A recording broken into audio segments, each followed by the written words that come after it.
Hello, ladies and gentlemen. You are watching and listening and maybe laughing with us at Tipping Off the Cuff on Tequila Aficionado Media on all of our channels and networks. I'm Mike Morales here in Southern California, sweltering here in the monsoon. That gentleman out there is Eric Zandona in Florida's Emerald Coast. Eric and I have been very fortunate to dissect and enjoy, or semi-enjoy, Honor del Castillo.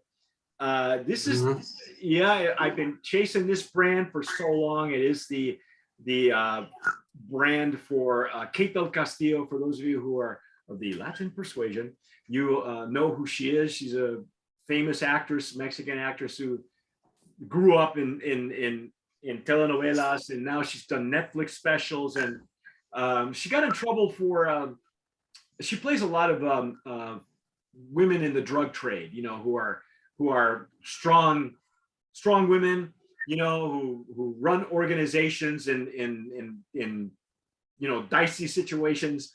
And she got herself involved in a dicey situation right when they launched this brand. Would you describe it as life imitating art? Yeah, kind of. I think, I don't know why she wanted to reach out to El Chapo. All right, this is the one that reached out to El Chapo, and then there were all kinds of allegations thrown out there, like she wanted El Chapo to invest in her tequila. That's impossible. She would never be here in the United States because that's it's a federal offense. For those of you who know your law, there's a law called the Kingpin Act that's enabled by the Justice Department. That means if they find out that you're working for a cartel and you have American businesses that are laundering money, the Justice Department will shut you down. Okay, so it can't happen. But at one point, when she was accused of that, she couldn't go back to Mexico to work. A lot of stuff hit the fan. Her original office for this brand was in Miami. The Miami office was suddenly abandoned. There was all kinds of weird stuff that went on. She wound up living in the United States. She was accused of a lot of stuff. She was wanted by the Mexican federales. So if they saw her, she would be arrested. I mean, all kinds of crazy stuff happened, but all that's in the past. The tequila, as a matter of fact, and I'll be honest, the distillery came out with an official, we're not involved in any of that. They came out with an official statement and said, we are nowhere involved with any of that. We took no money from anybody but whoever owns this brand. So, and they were the first ones to come out and disavow all knowledge of that existence. Okay. And somehow the brand is still here. So we're going to taste it. This is the Cristalino expression, which all of these expressions have a nickname. This was called Redención or redemption.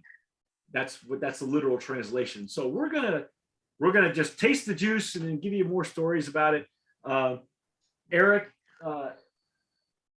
he suggested that we taste the Reposado first before we go into the Cristalino. You know what, Eric? Is this a Reposado Cristalino, or is this an Añejo Cristalino? That's my question. It's a Reposado Cristalino. Okay, because you know, when Cristalinos first came out, there was no category for them, so they actually called them Reposados. Right, or Añejos or whatever. Yeah. Yeah. So you know, for those who don't know, Cristalinos are essentially aged tequilas that have gone through a process to remove the color. So this is a common practice in rum and in some other industries, but like most of the Bacardi that you see, Don Q, any of that stuff that is clear, at once had color because it was in a barrel, and then they use a filtration process to pull the color out. Now the trick is doing it in such a way that you remove the color but leave the flavor intact. So there's a fine balance that needs to happen. Yeah. Generally speaking, I'm glad you brought this up, because I know the big question is, why would you take all the trouble of resting something and then try to strip out the color? And because first of all, Cristalino is not an officially recognized expression with the normas, Right. rules and regulations of how to produce tequila. All right. So Right. it's not listed as, but it's been very popular. I didn't know that it came from the rum industry. Yeah, I mean, they've been doing it the longest. So officially, anything that is labeled as Puerto Rican rum has to be aged. And so if you see any Puerto Rican rum that is clear, that means it was put in a barrel, it probably got some amount of color, and then they stripped it out using a filtration process. What sort of been at it the longest? That's my question. What kind of filtration process? Usually it's some sort of carbon filtration. So not charcoal, carbon. That's a whole. Well, yeah, I mean, essentially it's a type of charcoal filtration. Okay. So where, what size the charcoal is and what material it's from, that sometimes varies from, say like the charcoal filtration that you'll see common in like the American whiskey industry, right? A lot of bourbons will say charcoal filtered, but they still have color. So depending on, it all depends on how big the pores are in the charcoal and how much they use, and so there's a whole science behind it. Yeah. So they've been so that's really where it kind of comes from, that rum tradition. But it's, from what I can tell, the sort of impetus to create this, clear spirit is that is really kind of started around like bottle service at clubs. People will spend big money for a bottle of vodka at a club. And if you're a vodka drinker but you want something else, but you want to look cool at the club, and it's like, you're not really used to or excited about brown spirits, well, here you go. There's something that demand, it's an aged product, so it's usually a higher price point, but it's got the clear color that people want or are accustomed to. So really it's just about appearance to, kind of, target a particular market. But they're interesting because with like what we have today, we got to taste the Repo, right, and then we get to taste the Cristalino and see, well, what happens. Well, now the Cristalino you mentioned, and I'm glad you caught that, is that the Reposado is at a higher ABV. It's like 41.5, almost 40, almost 42. But yeah, this is back down to 80, correct? Yeah, the Cristalino is back down to 40% alcohol or 80 proof. Yeah. Now, if you take a look at it, there is a little bit of a tint. It's not pristine. It's not super clear. Yeah. Again, when I poured it, I got some beautiful bubbles, a little bit lingering bubbles. I love that. I look for that. Again, nice legs and tears. We've been going into that, but so far, all these expressions have had great mouthfeel, great structure. They're using their own agave, so they're agave growers at NOM 1414 at Feliciano Vivanco y Asociados. To my knowledge, this is a first for us. This is our first Cristalino from this distillery. Yeah. So I don't know what to expect. Okay, I got some wood notes on the nose. Yeah. Okay. Yeah, so there's definitely some wood there.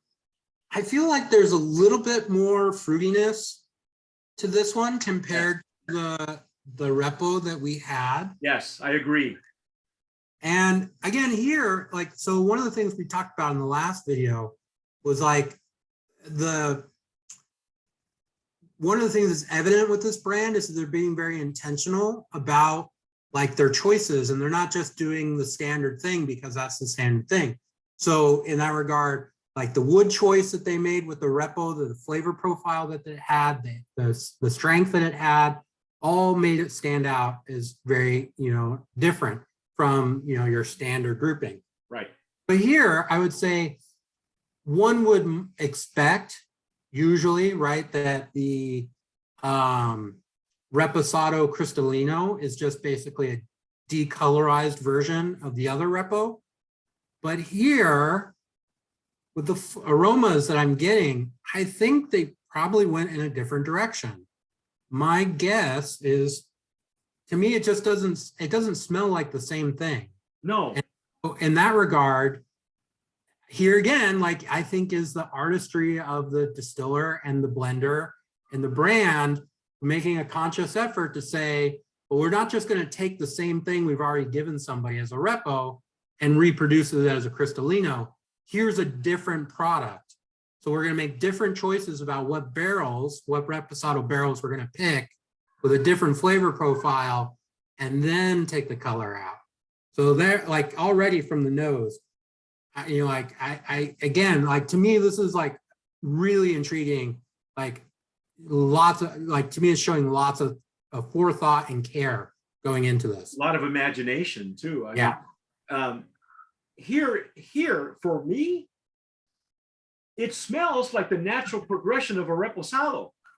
Yeah. This is, you know how you had the Reposado, you were kind of disappointed because it wasn't what you were looking for. Where for me, I was intrigued by the fact that it was a higher proof, and I'm getting a different flavor profile. Yeah. Now I smell this. We haven't tasted it yet. Just on the nose, it's reacting and behaving more like a Reposado that we were looking for in the Reposado. Right. It's crazy. To me, yeah, I agree. The aroma in this is more, seems like more of the progression that you would expect from the Blanco to the Repo. Yes, I agree. I'm getting all the nose in a bouquet that we were getting in the Blanco.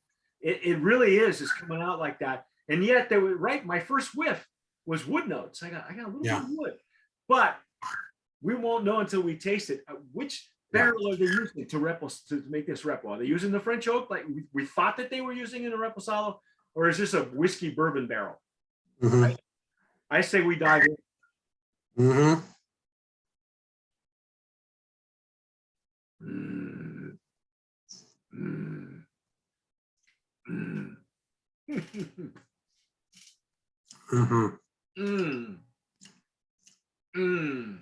Oh my God. Eric, tell me I'm dreaming. No, you're not. So this is the continuation of from the Blanco. So it's definitely like it has that same clarity, that same like dry minerality. Yes. On the finish, but there are these elements that are definitely coming from the wood. There's vanilla, there's a little bit of caramel. I'm getting even some like dry tobacco that is just like at the rear, right? The rear of the tongue. Yeah. And so my office is probably like 85 degrees right now. Yeah, mine too. So yeah. So with the extra heat, it's like a lot more stuff is going to come out of the spirit. Well, you know, it didn't have the high alcohol that we got in the Repo. And the Repo's a higher ABV, so you're going to get that high alcohol. But the alcohol element you don't lose it from the Blanco to the Repo to the Cristalino. And I look for that. That's okay. It's a nice, healthy. It's not going to singe your, you know, you're not going to burn your nose hairs or anything off like that. I gotta say, man, there's only been one other Cristalino that has impressed the hell out of me, and this one, I'll have to say this one's going to have to be number one, and that other one's going to have to be number two. And I know both distillers. This is amazing. I haven't had this much character in a Cristalino since they first came out. And I've heard the story before. The original, the person who first developed the Cristalino was Juan Domingo Beckman, who is Cuervo. Yeah. And the first one was it was called Maestro Dobel, and they used to call it Dobel Diamante because it didn't have a category. They had to call it Diamante Reposado. And honestly, that one had so much wood character in it, and it was a lot dingier looking. Okay. This one's a much lighter color. Yeah. But the wood notes are there, and I have, you know, now that Dobel isn't anywhere near what it used to be. Right. Now this one reminds me of the original one. You could take this to any party, and oak heads are going to love it. Yeah. I think women are going to fall all over themselves for this because it's sweet. It's got that sweetness from it. Yeah. And I'll have to say, Eric, agree with me. I don't know. You think they're using whiskey barrels for this one? Or are they using the French oak? What do you think? No, I would say, I think, to me, I think they're using the American white oak from used whiskey barrels. Okay. That vanilla, like caramel sweetness that you get on the back end is definitely a characteristic of American white oak. So that would be my guess. So I agree. I'll have to go there with the, we're deducting here, deducing. right. So Yeah. Since we don't have any information from the brand itself about their process, you know, they have a whole story, right? The different names for the products, but they're doing on the production side is Yeah. really masterful. And that, I don't know how else to describe it other than like they're like the team that they're working with is top notch. Juan Manuel is the guy that I met, the first distiller that I met, and it's funny because Sergio Cruz is one of the other ones that handles a lot of other brands for people who come to know 1414. You know, Cesar Vivanco is another one. That the whole family is like into it, you know, and they're responsible for certain brands. And I gotta say, man, I'm like chagrined.